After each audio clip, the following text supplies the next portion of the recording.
Olá, gente linda, boa noite. Como que vocês estão nesta noite de segunda-feira? Gente, seguinte, vamos começar? Que eu separei várias perguntas aqui muito legais, né, pra gente responder. E aí, obrigada, Lê. Obrigada, queridas. Ai, gente, vocês são demais. Vocês são muito, muito, muito incríveis. Eu separei aqui algumas, eu vou começar a responder. E aí eu vou fazer o seguinte, como eu expliquei pra vocês nos stories, né? Eu vou respondendo aqui, o início da live vão ser algumas caixinhas, né? Eu separei algumas perguntas. No decorrer do processo, se eu pescar alguma pergunta aqui interessante, eu vou dar uma notada aqui para eu ir respondendo, tá? A ideia é que a gente vá conversando. E é claro, né, gente, vamos usar o bom senso, né? Eu vou evitar aqui abrir muito questões pessoais, mas assim, pode perguntar também se quiser. Eu até separei duas perguntinhas aqui que eram um pouco mais pessoais, mas que eu acho que é bem legal de compartilhar. Então não tem problema se você quiser saber coisas da minha vida, enfim. Eu vou selecionar, né? Eu vou filtrar. Mas é óbvio, se você me perguntar coisas relacionadas às suas emoções, à sua vida, ao seu sentido de vida, ao seu propósito, à sua rotina, aos seus relacionamentos, aos seus sentimentos, aos seus afetos, né? Às suas angústias, às suas dúvidas existenciais, eu vou priorizar as suas perguntas, né? Assim como eu fiz com as caixinhas. Então, a ideia é essa, é que eu responda a vocês para agregar na vida de vocês, não para ficar sanando curiosidades sobre mim, só, né? A não ser que isso tenha um propósito. Então, né, vou pedir essa gentileza, mas, enfim, se vocês demorarem para esquentar aqui para perguntar, eu tenho conteúdo suficiente aqui para 3 horas de live, gente, com as perguntas que vocês mandaram, então tá tudo certo. Eu gostei muito de uma pergunta, que eu vou começar por ela, aproveitar que tem bastante gente já aqui, e eu acho que é uma coisa que a gente precisa realmente ouvir, que é o seguinte, a pergunta é a seguinte: tem explicação do porquê que a sociedade acredita que a felicidade está mais em ter do que em ser? Qual é a explicação que a gente dá para o fato de que, para a nossa sociedade, para a nossa cultura, a felicidade ela está associada ao que a gente tem, as coisas que a gente conquista, né? E, gente, uma coisa fundamental de estar claro para vocês hoje, isso é fruto de uma construção social e cultural, tá? Essa ideia de que o nosso valor ele está associado, atrelado nas coisas que a gente faz, nas coisas que a gente tem, e não na pessoa que nós somos, não no nosso ser, ele é fruto de uma construção. E ele começou de forma um pouco mais assim intensa, pelo menos no nosso contexto, tá aqui na nossa região, né? Na industrialização.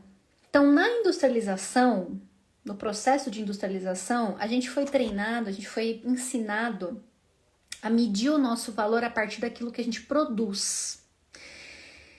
E aí, logo depois dessa inversão, né, de valores que veio com a industrialização, que colocou um peso muito grande na questão da produção e do acúmulo, entrou o quê? A publicidade e o marketing, que começaram a construir uma ideia de associação de objetos a emoções. Isso, gente, não faz tanto tempo assim, mas já faz tempo suficiente para a gente sentir o reflexo disso até hoje, né, de forma muito intensa. Então, quando a publicidade começou a associar objetos a emoções, aí acabou, porque um carro não é só um meio que vai te locomover de um ponto para o outro, ele é um status, ele representa algo a respeito do seu lugar na sociedade, né? Ele tem uma representação simbólica a respeito do valor de quem tem aquele bem, né? E hoje com as redes sociais, né, gente, a gente não tá falando mais de propaganda da Globo, a gente tá falando de um 24 horas você acessando o tempo todo pessoas que têm coisas e que esbanjam coisas e que ostentam coisas, né? E que associam essas coisas muito intimamente a um sentimento de felicidade ou de realização. Isso sim, né? Vai escalonando para um nível, aí você pode até falar, não, mas eu não acredito nisso, né? A Sol falou, agora não acredita mais nisso. A gente pode até, podemos desenvolver uma consciência racional de questionar esse processo, de falar, não, realmente, gente, isso aqui não faz sentido. Mas na prática, no dia a dia, não é tão simples, especialmente se você tem um celular na tua mão.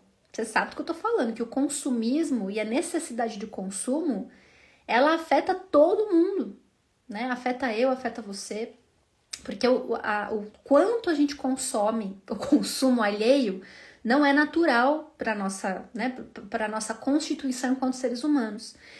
Então, por trás disso, por trás de toda essa dinâmica, existe um impacto emocional muito sério, que é o seguinte: a gente aprende a se olhar, a gente aprende a identificar o nosso valor pelo que a gente mostra para fora e não pelo que a gente é por dentro. Então, na sociedade do consumo, a definição da sua identidade, ela começa a acontecer daqui para fora, porque ela está associada àquilo que você tem. Então, se você tem um carro X, você significa X. Se você tem uma roupa Y, você significa Y. Então, o nosso valor social, ele começa a ser medido da nossa pessoa para fora, não daquilo que a gente é para dentro.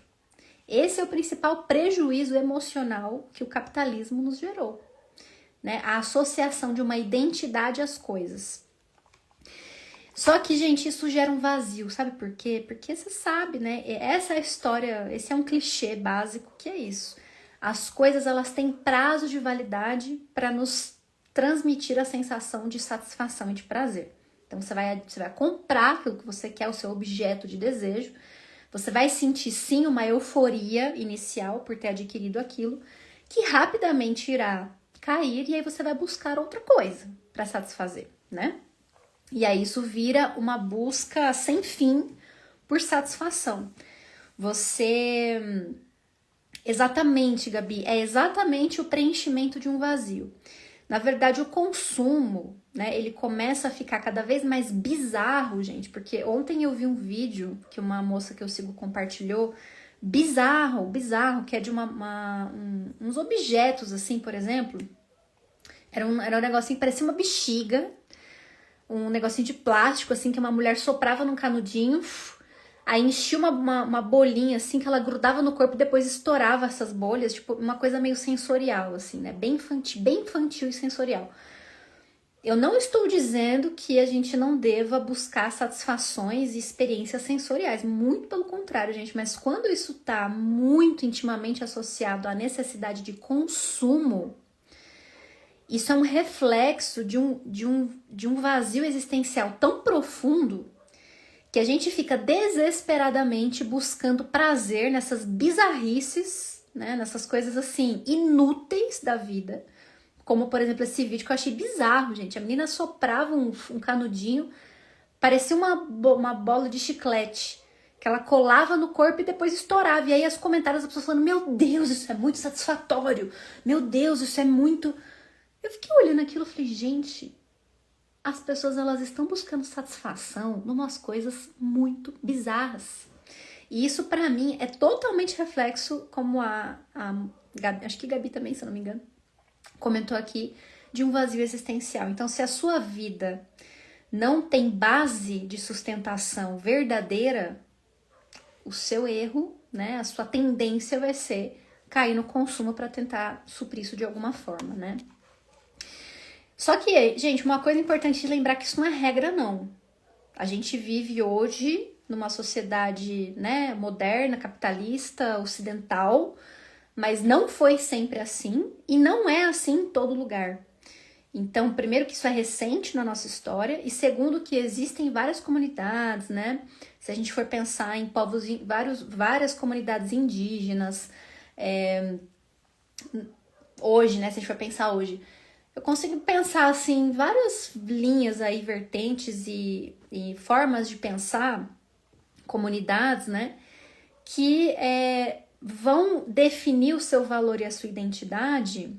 Ah, Gabi, obrigada, querida, por lembrar. Que vão definir o seu valor e a sua identidade em outras coisas, não naquilo que você consome. Então, por exemplo, povos indígenas medem o seu valor, eles vão identificar quem é você, não pelo que você tem, mas pela sua relação com a natureza e com a comunidade. O seu valor enquanto ser humano, a sua identidade, ela está associada a uma relação com a natureza e com o outro. Não com aquilo que você tem. Olha como já muda o paradigma. Olha como a gente já consegue vislumbrar outras possibilidades de identidade, de construção de valores de identidade enquanto seres humanos, né? E aí eu trouxe um exemplo do Egito Antigo que eu achei sensacional, né? No Egito Antigo, existia uma crença de que depois que você fazia a passagem, né? Você morreu, e a sua alma ela vai ser pesada numa balança. E aí, para que você tivesse acesso ao paraíso, né? Para que você se transcendesse, enfim, ou fosse para qualquer lugar bom, a sua alma ela tinha que ser mais leve do que uma pena. Então é colocada uma pena e a sua alma. Se pesar mais, passou, né? Não vale, não serve. Então, o seu valor e a sua identidade, isso era trazido profundamente para a existência. Da gente entender que a identidade estava associada, o valor estava associado a ter uma alma leve, a cultivar e construir uma alma leve. Imagina só a gente crescer num contexto onde o nosso valor é definido por isso, pela nossa relação com a natureza, pela nossa relação com as pessoas, pelo peso da nossa alma. Então a gente tem aí, gente, vários exemplos aí de outros tipos de valores que a gente pode aprender e agregar, né? Outra pergunta, essa mais polêmicazinha, que aí eu vou apertar o meu botão feminista aqui agora, só um pouquinho, tá, gente? Só um pouquinho, mas que é importante. Como aprender a ser feliz sem um relacionamento?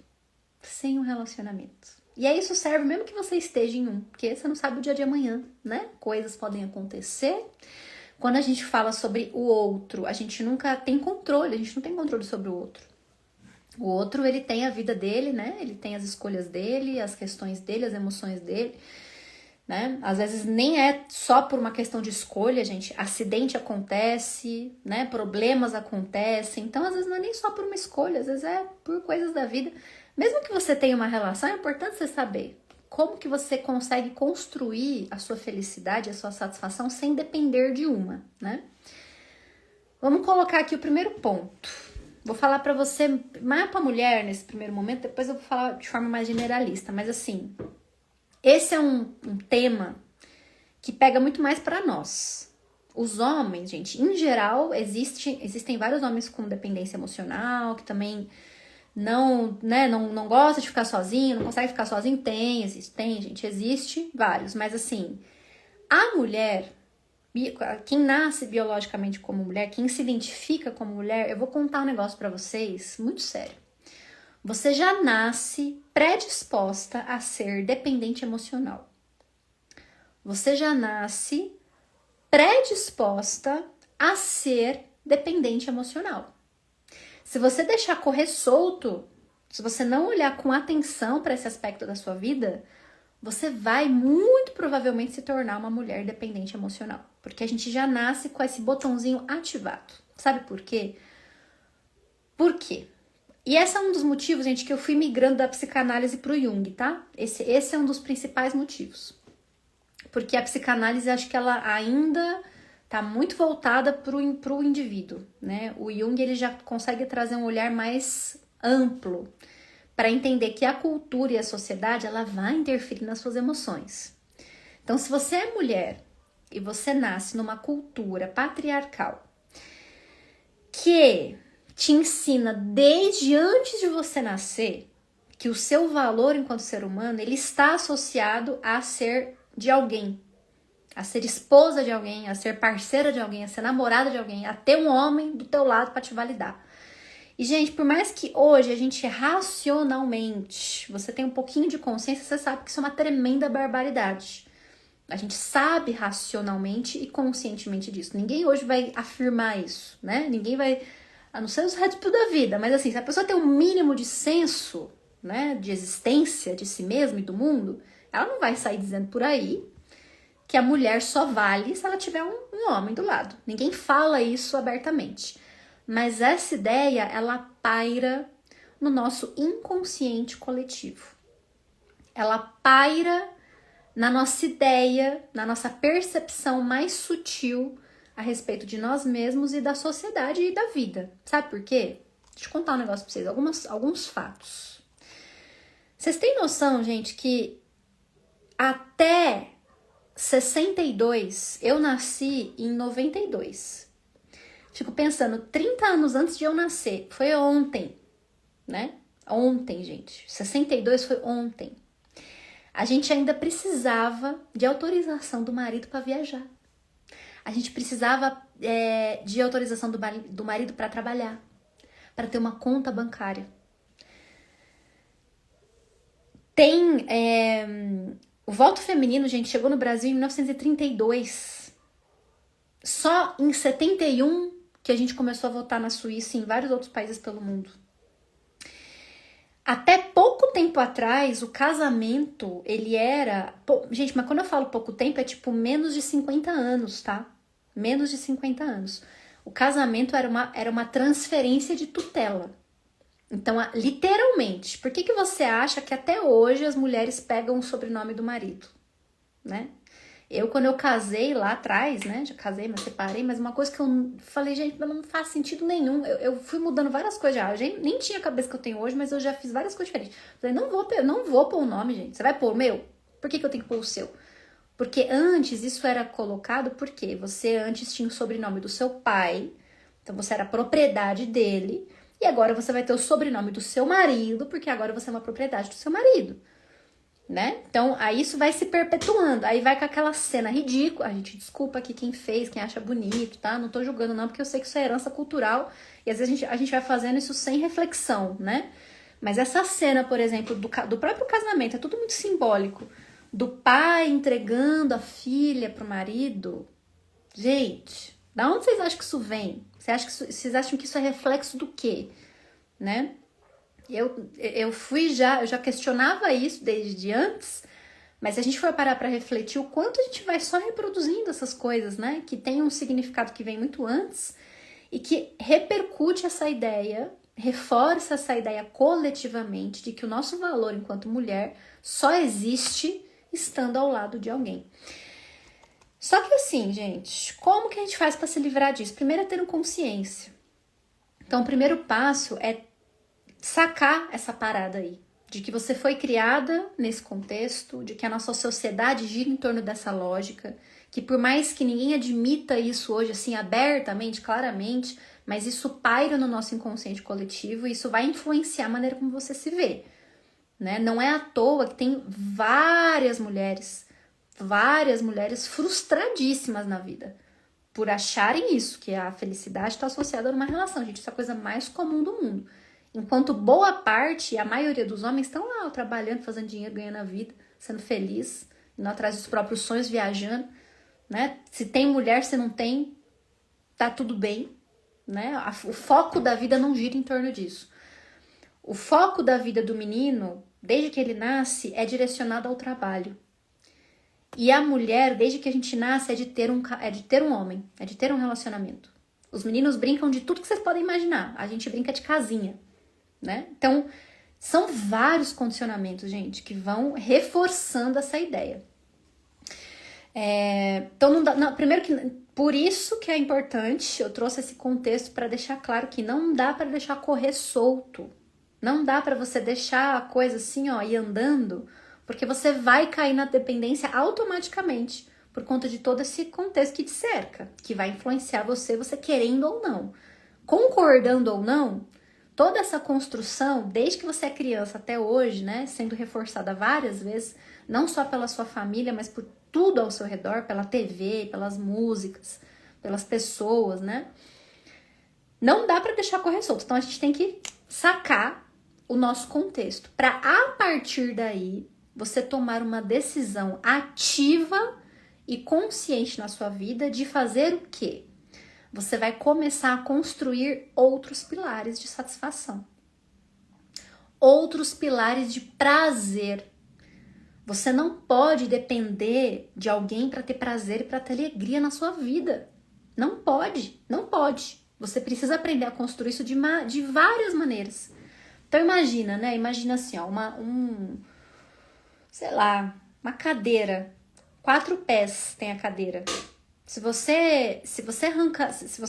a cadeira tiver um pé só, né? Se você tem um negócio que tem uma única sustentação e você arranca, aquilo já era, acabou.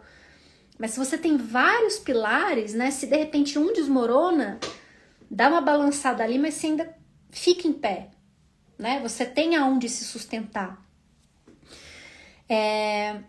Então a gente precisa construir esses pilares de prazer, de propósito e de sustentação emocional para além de um relacionamento, gente. Isso é a obrigação básica na vida de qualquer mulher do mundo, de qualquer ser humano do mundo, na verdade, né? Eu sei que a tendência feminina é de ser mais dependente, mas os homens também.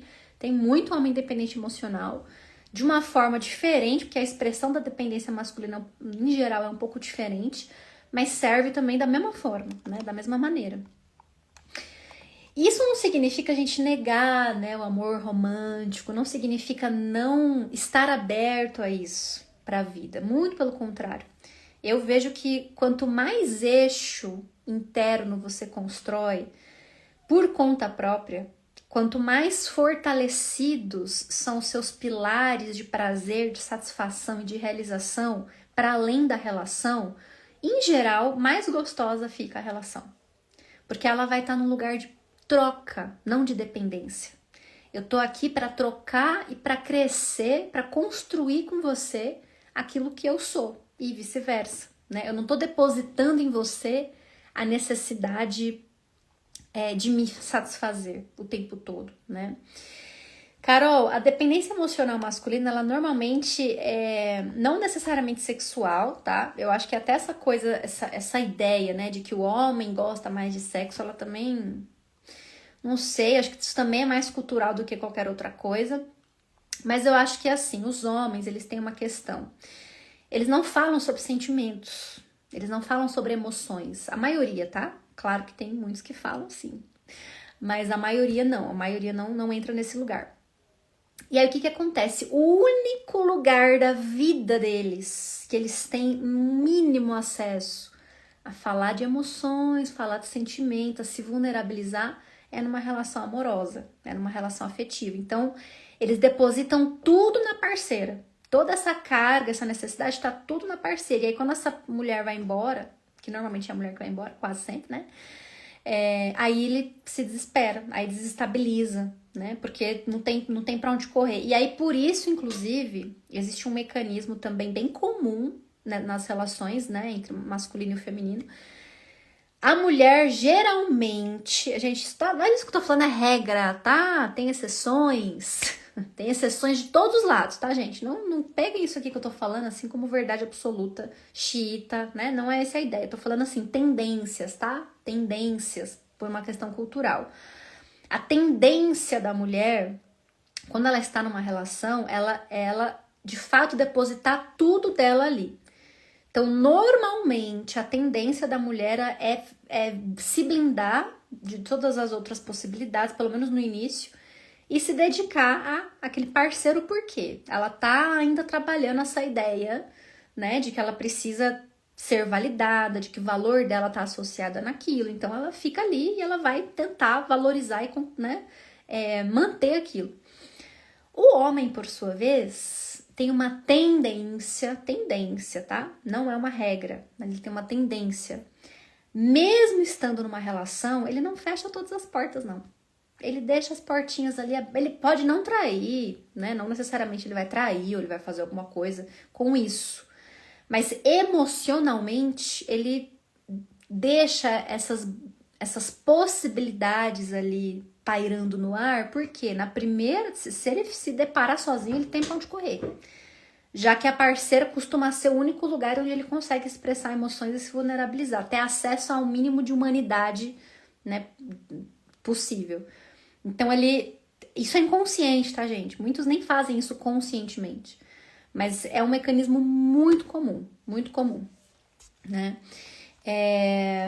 Então, quando a gente aprende, né, a se nutrir e a enriquecer a nossa vida em vários lugares, né, em vários pilares, você não deposita tudo numa relação. E aí você consegue, de alguma forma, né, ficar bem, ficar feliz, ficar satisfeito, ficar tranquilo, estando sozinho.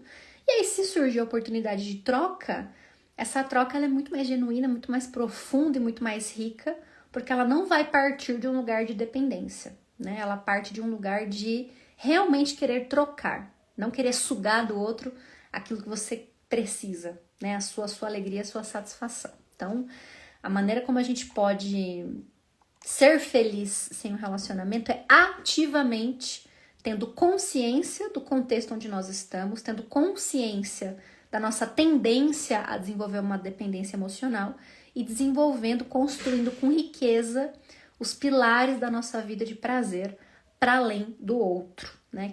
Que tenham a ver só com você, que dependam só de você. O que mais? Deixa eu ver agora uma pergunta aqui interessante. Ah, legal. Ó, esse aqui, ó. O que fazer? Isso aqui é tão comum, gente, tão comum. Essa pergunta foi boa pra mim, inclusive. Que eu refleti em mim mesma, assim. Como que eu lido com isso? Porque isso aqui é bem comum. O que fazer... Não, perdão, é essa? Oh, não, peraí, calma.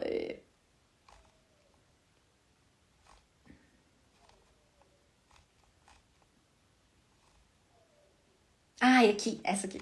Desculpa, gente, que tá uma lista enorme aqui. Achei. Como faz quando a razão sabe o certo, mas a emoção não acompanha? Isso aqui é bem comum. Você sabe racionalmente aquilo que você tem que fazer, aquilo que é bom, né? A decisão que você tem que tomar. Mas a emoção, ela demora pra chegar, demora pra conectar. E aí você fica meio perdido, impotente, frustrado, porque você sabe, mas não consegue, né? Porque a razão já foi, mas a emoção ainda não.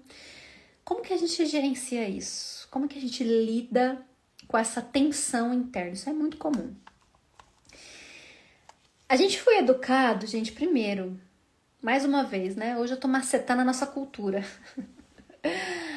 A nossa cultura, a nossa sociedade, enfim, ela nos colocou numa posição ali de menosprezar o sentir.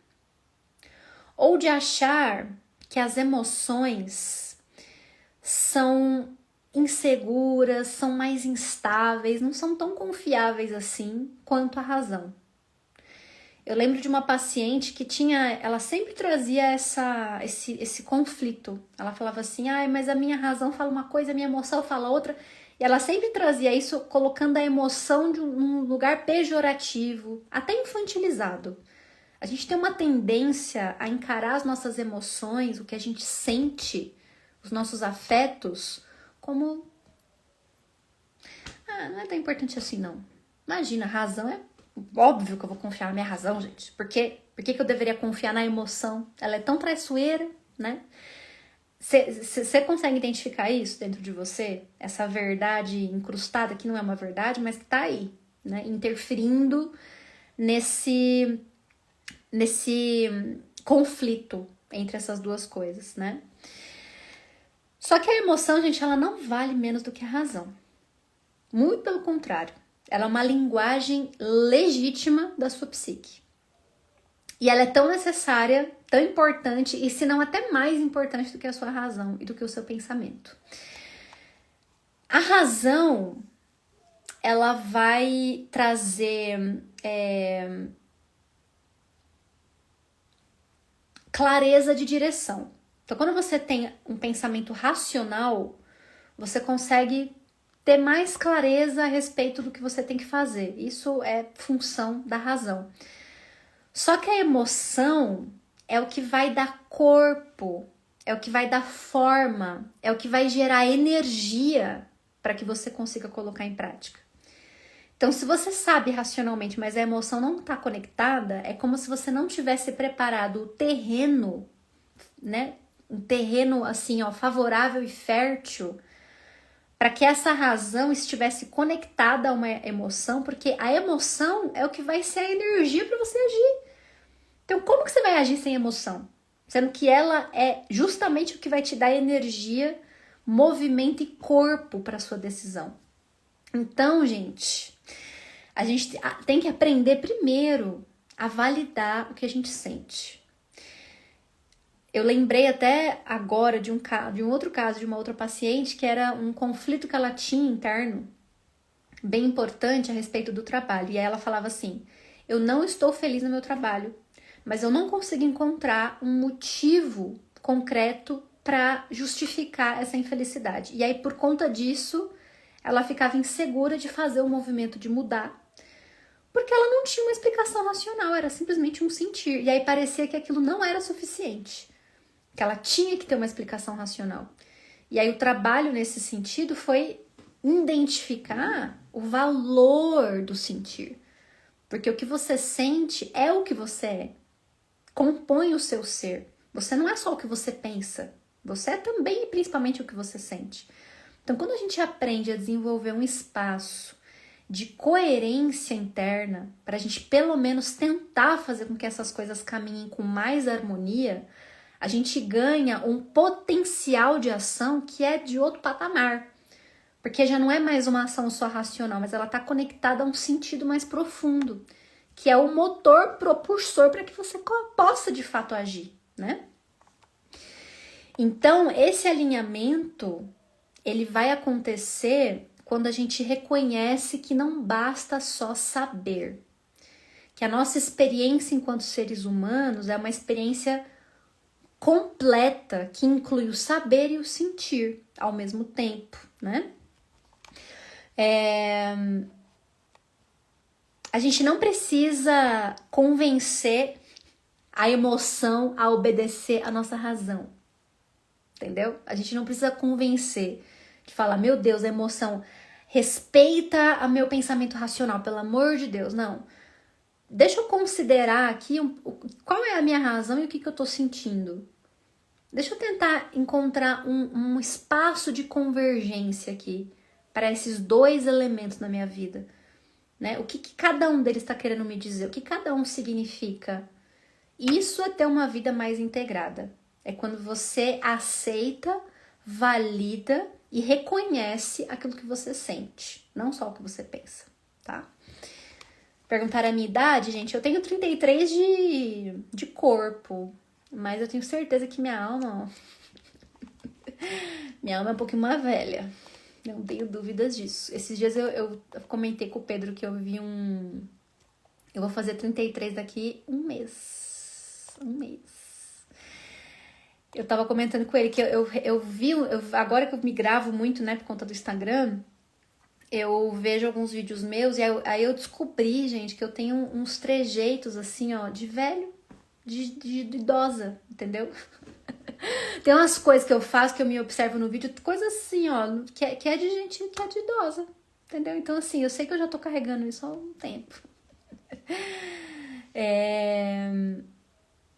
Ó, a Tati tá falando que dá asas pras emoções, mas coloca um limite. Tem esse outro lado também, né?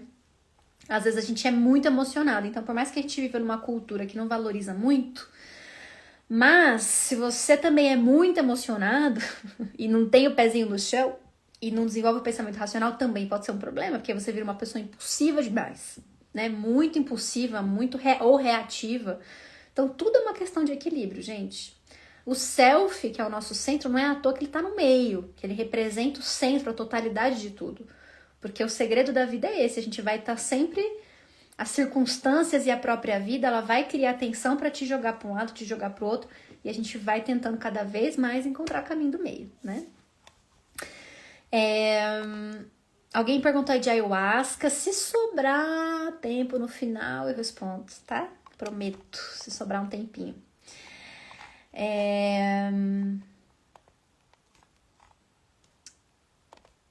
Vamos lá. Esse aqui também é muito bom, muito bom. O que fazer quando o corpo pede pausa, mas a mente não consegue parar? Você também já passou por isso? Essa é uma outra coisa comum. Sentir necessidade de descanso, e aí você fica o dia inteirinho deitado no sofá, rolando feed, o corpinho tá, ó, deitado. E a mente? E a cabeça? Né? Os pensamentos? Como que a gente quer organizar as nossas emoções? Como que a gente poderia acessar essas emoções, né, de forma mais pura, de forma mais genuína, se a nossa mente ela tá extremamente exausta, cansada, esgotada, né? Fica mais difícil. Então, aprender a buscar um equilíbrio e a descansar a mente é importante. Então, a gente precisa primeiro reconhecer que descansar é um negócio que foi esquecido, também é outro problema cultural, né? Descansar parece que é um problema, parece que é um pecado a gente não ser produtivo, se dar o direito do nada e do vazio, né? E a gente costuma pensar, gente, que descansar é ou dormir ou parar de trabalhar. Ah, eu tô dormindo, tô descansando, não tô trabalhando, tô descansando. Deu 6 horas, bati o ponto, saí, cheguei em casa, pronto, não tô mais cansado. Não é muito bem assim que funciona para nossa psique, né? O cansaço, ele não tá só nesse lugar assim, não é uma coisa tão simples. É necessário aprender, primeiro, existem vários tipos de descanso. Então, existe descanso para o corpo, existe descanso para a mente. Existe o descanso passivo e existe o descanso ativo. Sim, existe o descanso ativo e ele é tão importante quanto, né? O descanso físico, gente, é mais fácil, né? Então, tá deitadinho, dormiu, teve uma boa noite de sono, acabou, zero bala. Quem tem criança aí, sinto muito, né? O descanso físico vai ficar para bem depois. Mas no caso de quem não tem filho, não tem criança, não é responsável por ninguém, você, né, passou um final de semana ali mais quietinho, dormiu bem, acabou. Seu problema físico tá resolvido. Agora, quando vem para as nossas emoções, é um pouco mais complexo. Como a gente consegue promover descanso mental, pausa mental, né? Porque a gente justamente não tem a ideia do descanso integrada na nossa vida. Então a gente erra nesse lugar de achar que descansar é só dormir ou não fazer nada, né? Só que descanso, gente, não é sinônimo de vazio. Não estar fazendo nada não necessariamente é descansar. Aliás, às vezes você pode estar, inclusive, sobrecarregando a sua mente, né? Se você tá sem fazer nada, sem intenção, você pode, inclusive, sobrecarregar a sua mente. Então, não significa vazio. O seu descanso mental, ele vai vir a partir do momento em que você for capaz de criar um direcionamento para ele. Um direcionamento. Então, de que forma, né? A gente pode pensar o que é, sei lá, um exemplo prático aqui de descanso emocional é a respiração consciente. Respiração consciente é um excelente exemplo de descanso emocional e mental, porque você não está sem fazer nada, você está direcionando a sua energia, né, ativamente para uma atividade que é de relaxamento, entendem? Então, se você ficar simplesmente parado, deitado no seu sofá, né, com o celular na sua mão, você não vai descansar a sua mente. Agora, se você direciona ativamente e conscientemente a sua energia para algo que você sabe que relaxa, então, por exemplo, a respiração. Teve alguém que falou aí, a Lari, falando que tá pintando, né? Várias atividades manuais, gente, pintura, bordado, artesanato, desenho, são formas de descanso ativo, de descanso mental. Então, é largar desse celular, entendeu? ter o compromisso de deixar esse negocinho de lado, pelo menos por 1 hora que seja do seu dia, né, num final de semana, e se propor a fazer algo que ativamente irá descansar a sua mente. Se você não tem isso como prática, gente, não adianta você dormir, não adianta você ficar deitado no sofá rolando feed, que você não vai descansar, né? Isso não existe. Então, isso é importante ter na rotina, diariamente, né? Tem também, gente, um termo que ele chama, eu poderia chamar, eu gosto de chamar assim, afeto ativo. Afeto ativo. Todos os dias da sua vida, você precisa construir e se proporcionar um momento de afeto ativo, se você quiser descansar a tua mente. O que é um afeto ativo? É você se proporcionar conscientemente um momento de bem-estar. Então você vai ler uma página de um livro tomando sol, você vai preparar um chá de hortelã, você vai acender um incenso, você vai escrever uma página do seu caderno, você vai dobrar sua roupa, sei lá.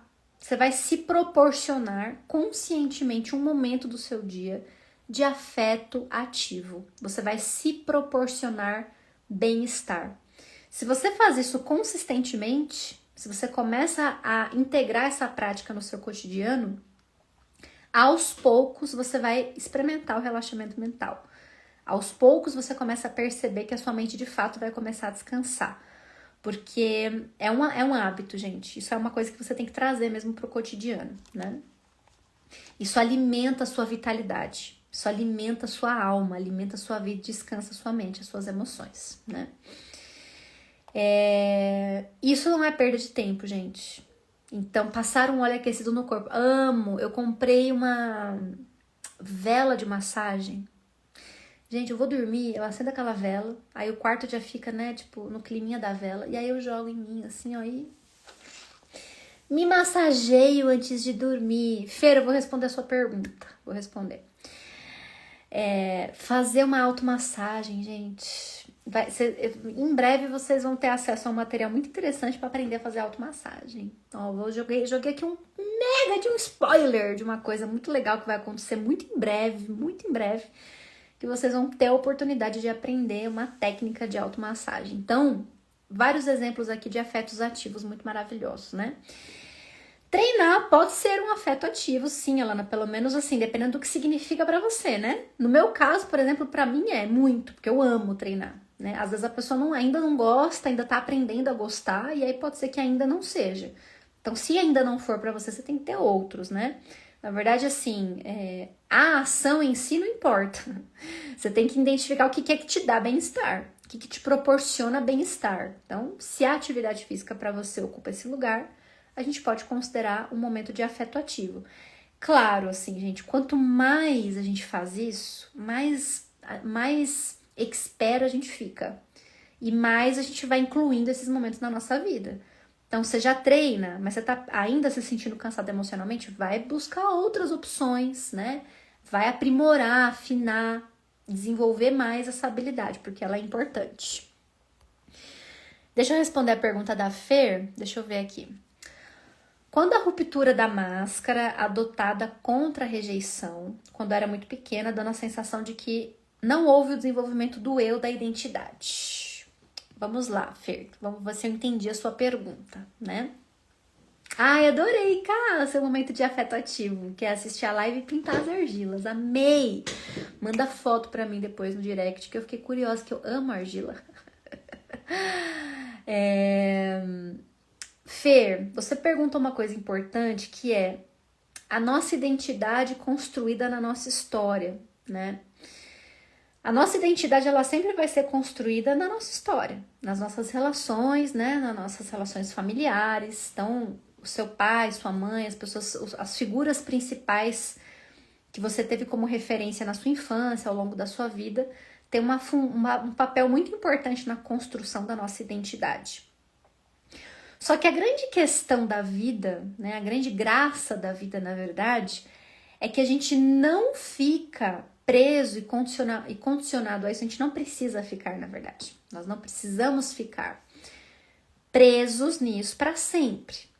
Então, por mais que essas referências sejam muito importantes e elas estarão presentes dentro da gente até o fim da nossa vida, o desafio da vida adulta, a partir do desenvolvimento da consciência, é justamente a gente ir buscando, né, para além daquilo que foi nos colocado, de fato, ali, que é a nossa família, enfim, outras referências para que a gente possa construir e desenvolver a nossa identidade. E esse é um trabalho para a vida. Não vai chegar um momento em que você vai chegar e falar assim, cheguei, entendeu? A gente sempre está buscando. Então, hoje eu tenho pelo menos assim, eu poderia citar aqui uma lista de, sei lá, 10 pessoas fundamentais ao longo da minha vida que conscientemente eu escolhi ter como referência para construir a minha identidade. Pessoas que eu admiro, pessoas que eu via que tinha ali algo importante para trocar e para agregar para mim, e eu fui fazendo esse movimento para conseguir preencher todas as lacunas que faltaram na minha vida, né, na minha identidade, na minha construção por conta dos meus traumas. Então é isso, a gente não fica só sujeito ao passado, né, como refém. Nós temos a liberdade, né, a consciência e a possibilidade de ampliar isso para além da nossa própria história, né, de poder realmente assim, absorver a identidade das pessoas que a gente vai conhecendo, que a gente admira, que a gente vai trocando ao longo da vida para integrar isso um pouco mais. Então eu vou citar um exemplo prático aqui para vocês, né, Todo mundo, gente, todo mundo, sem exceção da vida, eu, você, a minha própria mãe, todo mundo vai ter alguma lacuna em relação ao cuidado maternal, né? Porque não existe ser humano perfeito, não existe ninguém perfeito. Então, por mais que você tenha tido uma mãe maravilhosa, eu tive uma mãe muito maravilhosa, mas existiram lacunas, assim como em qualquer outra relação. E aí, por exemplo, depois de muito tempo, eu já adulta, algum tempo atrás, eu comecei a fazer uma terapia com uma terapeuta que ela não tinha a ver só com a psicologia, ela tinha um processo mais físico mesmo, de massagem, enfim. E eu fiz esse processo terapêutico com ela por muito tempo. E eu identifiquei que em alguns momentos, o tipo de cuidado que ela me proporcionava era um cuidado maternal. E aí, durante esse processo terapêutico, que foi de uns 2 anos, eu pude integrar, né, e reconstruir partes da minha identidade que de alguma maneira lhe faltaram nessa nova experiência, porque eu identifiquei isso, né, porque eu já sei disso. Então eu não fico refém só do que me faltou. Eu posso ir vivendo novas experiências, estar aberta a viver essas experiências e buscar isso conscientemente para reconstruir a minha identidade pautada naquilo que realmente eu sou, né? Então, esse é o nosso movimento, gente. Essa é a nossa missão na vida, é uma das nossas missões, né? É a gente aprender a integrar esses fragmentos aí de identidade que ficam soltos nas nossas novas relações na vida adulta, né? Teve alguém que perguntou alguma coisa aqui de relacionamento que eu acho que é interessante. Aqui, ó. Como saber diferenciar se o sofrimento é por amor ou ego ferido? E se for o ego ferido, como superar? Olha, gente, sofrimento aí depende, né? Depende de várias coisas, mas assim, vamos supor que seja uma relação, pelo que eu tô entendendo, né? Uma relação que pode ter terminado aí por alguma razão. E aí você não sabe diferenciar o que é de uma coisa e o que é outra. Eu diria o seguinte: não tem como evitar o sofrimento. Eu não sei se eu gosto muito dessa coisa da gente precisar entender exatamente, né? Especialmente numa situação como essa. É amor, é ego ferido. Em geral, gente, é um pouco de tudo, entendeu? Porque se você tá numa situação como essa, você vai estar, em parte, sofrendo porque você amou, porque você ama, em partes porque o nosso ego sempre é ferido num processo de relacionamento de término, por mais amoroso, legal, maravilhoso que seja, sempre vai ter ego ferido no meio. Então, assim, é um pouco de tudo, né? Agora, assim, o lugar que você vai dar para esse sofrimento, né? O tanto que ele vai ocupar a sua vida, aí vai depender também de uma outra, né? Outra série de fatores aí. Eu sempre digo isso, né? Tenho trazido isso muito, né? Tentado trazer isso mais claramente.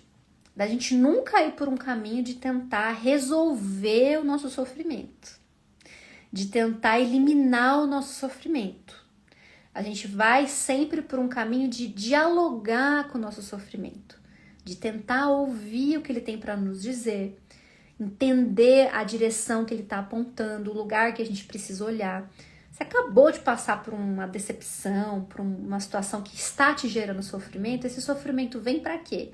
Para que você pegue a sua energia, né, a maior parte da sua energia, e direcione para olhar e para cuidar dessa ferida. Por isso que a gente sofre, por isso que as coisas doem. Porque se você está passando por um processo complicado, complexo, que envolve muitos elementos, que mexe com um monte de gatilhos, que vai ferir teu ego, que vai fazer você questionar o seu valor, a sua identidade, sei lá o quê. Imagina se você tivesse de boa e continuando vivendo a sua vida com tudo isso acontecendo, com tudo isso precisando ser visto, precisando ser elaborado, precisando ser amadurecido. Então a dor, gente, ela vem pra te dar um foco, né? Tá doendo, cacete. Então tem que olhar pra isso, já que tá doendo, não dá pra ignorar a dor. Então a dor vem pra trazer a sua atenção para aquilo. E se você traz a sua atenção conscientemente, né, de forma amorosa e acolhedora, você vai integrar o que você precisa e no momento que tiver que passar o sofrimento, vai passar. Né? A gente não tem que se livrar dele. A gente não tem que tentar eliminar o sofrimento. A gente tem que tentar entender qual é a atenção que ele está te exigindo, qual é o lugar que ele está pedindo para que você olhe com cuidado, com carinho, né? Que cuidado que ele está te evocando. Então, se você tá com uma ferida na tua pele, você não vai tentar só fingir que ela não tá ali, existir. Você não consegue, você vai ter que cuidar dela. E o nosso sofrimento emocional tem exatamente a mesma função. Se existe sofrimento é porque existe uma necessidade de atenção, de cuidado, né? Então, aprender isso é muito importante, porque aí a gente integra muito mais as nossas experiências, né? A gente consegue, de fato, superar, né? Superar os ciclos. Vamos perguntando aí, gente, que ainda tem um monte de pergunta aqui, mas assim, dá pra fazer 5 lives, gente, de pergunta e resposta. Eu adorei. Eu tava um pouco preocupada. Eu falei, nossa, será que vai dar certo? Será que as pessoas vão perguntar? Será que as pessoas vão se interessar? Mas tá sendo gostoso, né? Muito bom, muito bom. Essa aqui eu gostei bastante, tá? É uma pergunta que, assim, pode ser que você não esteja nesse momento, mas é interessante porque eu acho que todo mundo tá sujeito a isso. Todo mundo tá sujeito a passar por isso. Como voltar a acreditar na vida e na felicidade quando tudo se desfaz? Quando a gente perde o rumo, perde a direção. E aí, eu acho que para responder essa pergunta é importante trazer a consciência que nós, enquanto seres humanos, nós estamos inseridos no ciclo vida, morte, vida. Nós estamos inseridos nesse ciclo. A natureza como um todo funciona assim, né? Toda a natureza está dentro do ciclo de vida, morte e vida. Nós, como parte da natureza, né? Você não é um serzinho que está caminhando sobre a terra. Você faz parte da natureza. Você é a própria terra, você é a própria natureza. Então, os ciclos de vida e de morte, eles fazem parte da nossa vida, não só no sentido físico, porque nós não somos seres somente físicos e biológicos, nós somos seres emocionais e mentais, psíquicos, né? Então, todos esses ciclos, gente, estão dentro de nós, né? Fazem parte da nossa vida, não só no sentido físico.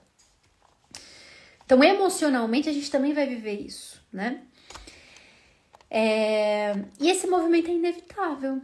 Inevitável. Vocês já repararam, se a gente parar para observar, né? A natureza, gente, ela tá sempre no ciclo.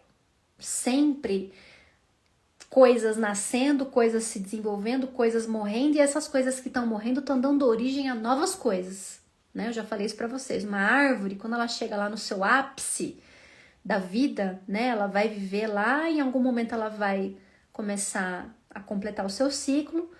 Quando o ciclo dela se encerra, ela se entrega, né, para o fluxo. Então, tudo que ela é, tudo que aquela árvore foi, vai se transformar em adubo, em nutriente para as colegas dela, para quem está ali ao redor. Então, toda a consistência, todo o ser daquela árvore né, vai entrar de novo e se transformar numa nova vida. Essa é a natureza, gente. É assim que a natureza funciona. Não sei se, né, quem sacou ainda isso ou não, mas é assim. E com a gente não é diferente, né? E não é só sobre o nosso corpo. Então não é só o seu corpinho físico aí que vai morrer e vai virar adubo pra terra. Os nossos ciclos emocionais, né, os nossos ciclos psíquicos, a nossa compreensão da vida também passam pelo mesmo processo. E tudo que morre pode virar adubo, né? Virar vida e virar uma oportunidade para que você possa fazer nascer o que precisa vir, né? À tona. Então, quando você se depara num momento da sua vida em que não tem mais nada, que você está realmente diante da morte, né, existencial, é a melhor oportunidade que você tem para entender que a partir dali, se você colocar consciência nisso, se você estiver aberta a esse ciclo, é nesse ponto que surge o novo. E aí a gente cria intimidade, criar intimidade com esse ciclo, vida, morte, vida. As coisas nascem, elas se desenvolvem, elas cumprem uma função, elas morrem para dar origem a algo novo, de novo. Gente, a morte na natureza não existe. A morte literal, né, absoluta, na natureza, não existe. Não existe. Por que ela existiria em nós? Por que ela existirá na nossa vida se nós somos a natureza? Se na natureza tudo que morre dá origem a uma nova coisa, por que com a gente é diferente? Só é diferente quando a gente não se conecta com esse ciclo. Porque aí não se conectar com esse ciclo faz com que você fique o quê? Preso na identificação com a morte. Preso na identificação emocional com o fim daquele ciclo, né? Então você fica apegado ao que foi, né? Ai, meu Deus, mas aquilo, ai, apego. E não abre espaço pro novo que tá ali, ó, batendo na tua porta, entendeu? Se morreu, se alguma coisa morreu, o novo já tá ali, ó. Me deixa vir, me deixa enxergar. Mas se você tá apegado, né? Se você tá apegado ao ciclo, aí ele não abre espaço, né? Não abre espaço para que se manifeste. E aí alguém falou assim, como se conectar, gente? Essa conexão com esses ciclos exige uma coisa importante, que é confiar na vida. Confiar na vida. E essa confiança, né, ela não vai surgir da certeza de que não existe mais perdas. A confiança na vida, gente, ela não vem com certezas de nada. A gente não tem certezas na vida, nenhuma, né? Qual é a certeza que você tem hoje aí na sua vida? Me conta. Qual é a certeza que você tem? Eu tenho pouquíssimas, né? Quase nenhuma. Então, assim, a confiança, ela não vem de nenhum tipo de controle. Não é você querer controlar todas as circunstâncias, todas as variáveis e fazer todas as planilhas, né? E manter tudo ali no seu radar. A sua confiança, ela não vai vir desse lugar. Mas de entender que a sua vida não é só sobre você. Que você é a natureza e que você faz parte de um todo, né? Que tá tudo interconectado. Que os seus ciclos de vida e de morte, eles estão conectados a algo para além de você mesmo. E eles têm uma função que é de fazer com que você leve a sua alma mais próxima da realização dela.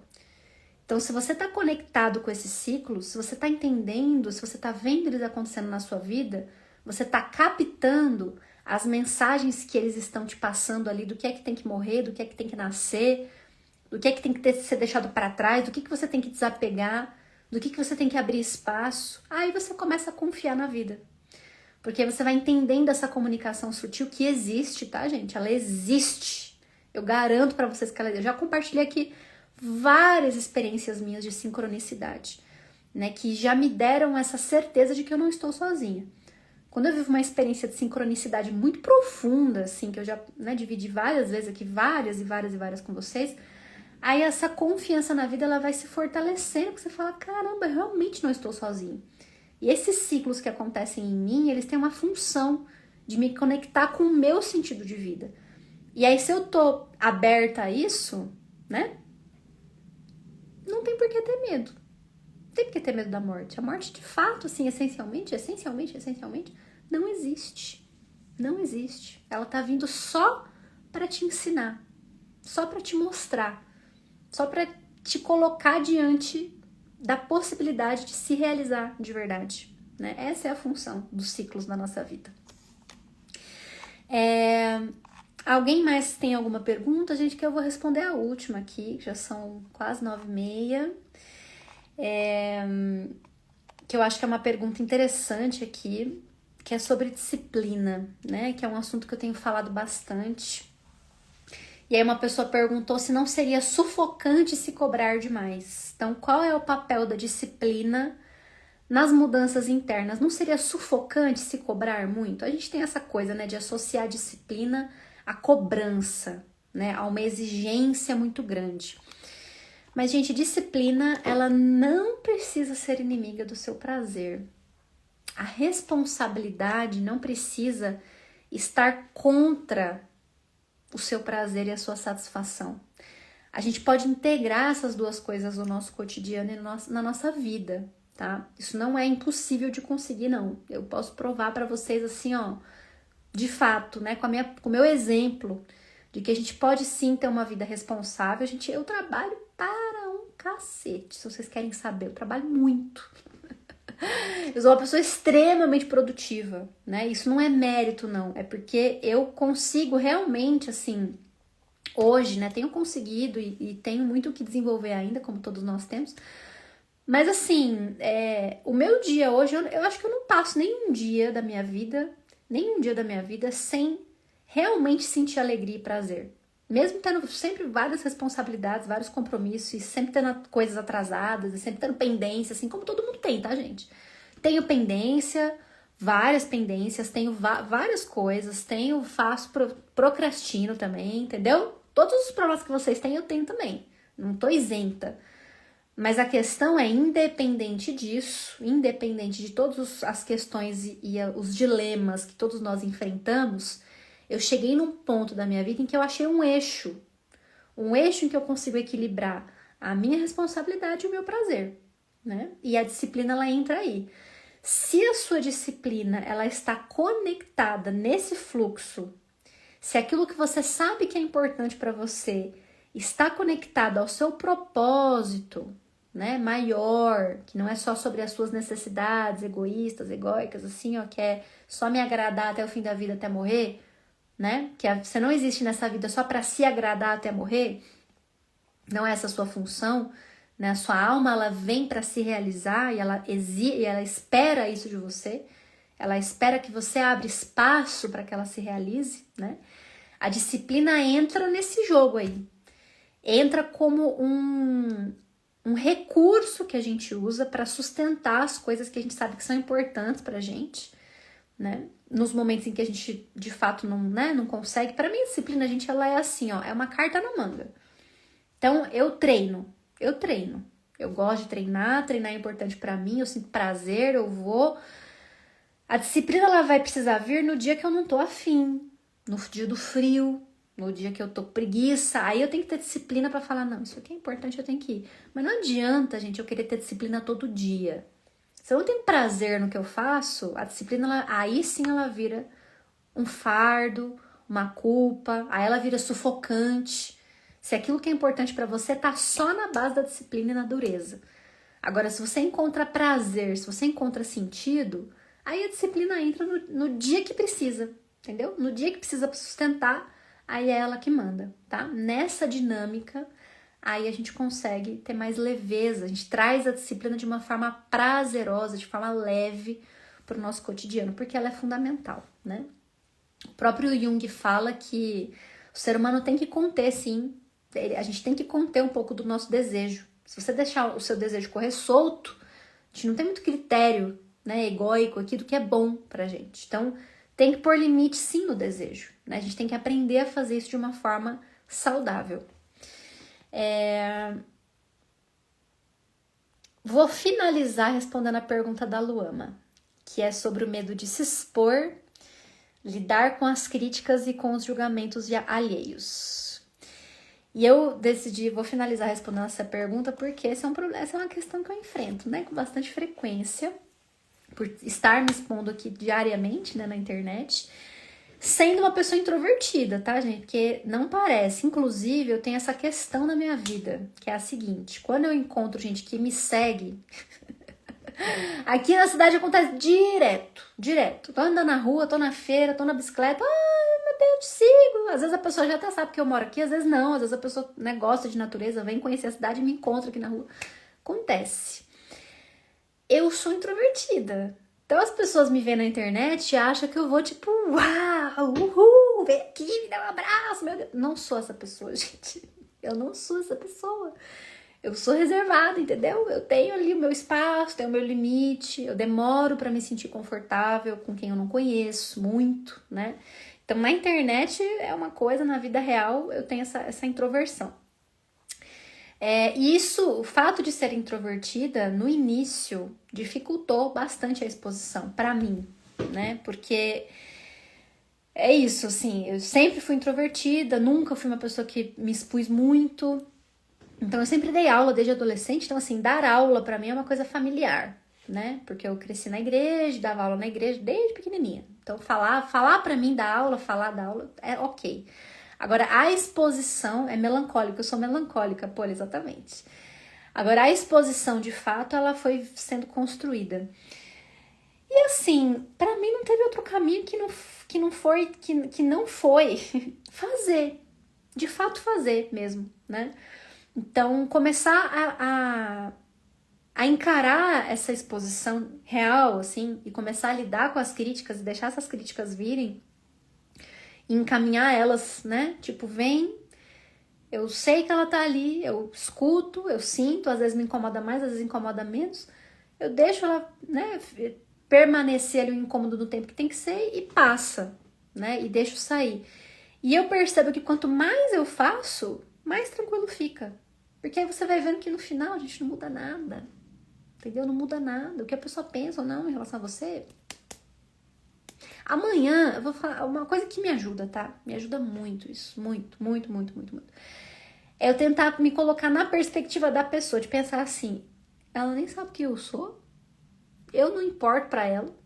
Daqui 10 minutos, ela não vai sequer lembrar nem que eu existo. Por que o que ela pensa sobre mim importa tanto, né? Às vezes esse medo vem das pessoas conhecidas também, tem essa. Especialmente quando a gente fala de internet.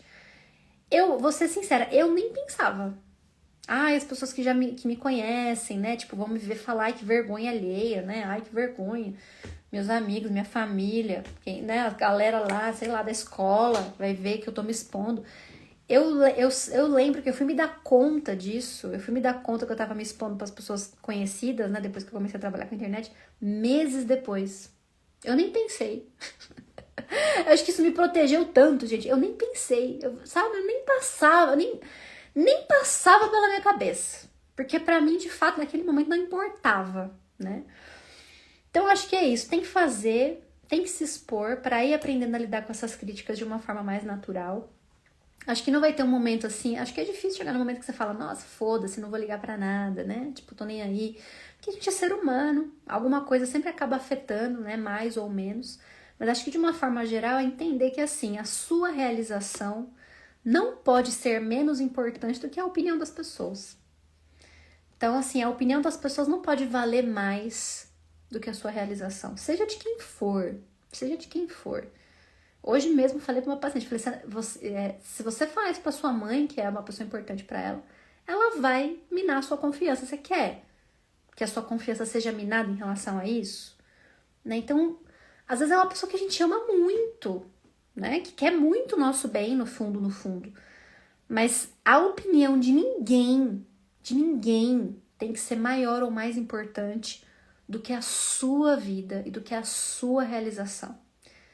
E isso tem que estar cravado no teu coração, né? Porque aí isso te dá um gás de se movimentar, independente de qualquer coisa. Gente, muito obrigada. Muito obrigada pela presença de vocês. Foi muito melhor do que eu estava imaginando. Muito melhor do que eu estava imaginando. Eu achei que eu fosse ficar meio perdida, mas nossa, fluiu muito bem. Eu fiquei bem satisfeita. Espero que vocês também tenham curtido e aproveitado. Vou deixar essa live aqui, salva por uns dias, depois vai pro YouTube, né? Vocês já estão sabendo do esquema. Ou tá aqui, ou tá lá, ou tá aqui, ou tá lá. Entra no link da bio, né? Se quiser acessar o canal para ver as lives que eu já joguei lá. Tem vários conteúdos legais. E eu estou à disposição, gente, de vocês, para qualquer dúvida, qualquer questão que surgir, me mandem lá no direct. Quero ver as argilas aí de quem tá pintando argila, tá? Por favor, faça favor, senhora, de me mandar. Agradeço, gente. Um beijo, boa noite para vocês, bom descanso, até a próxima.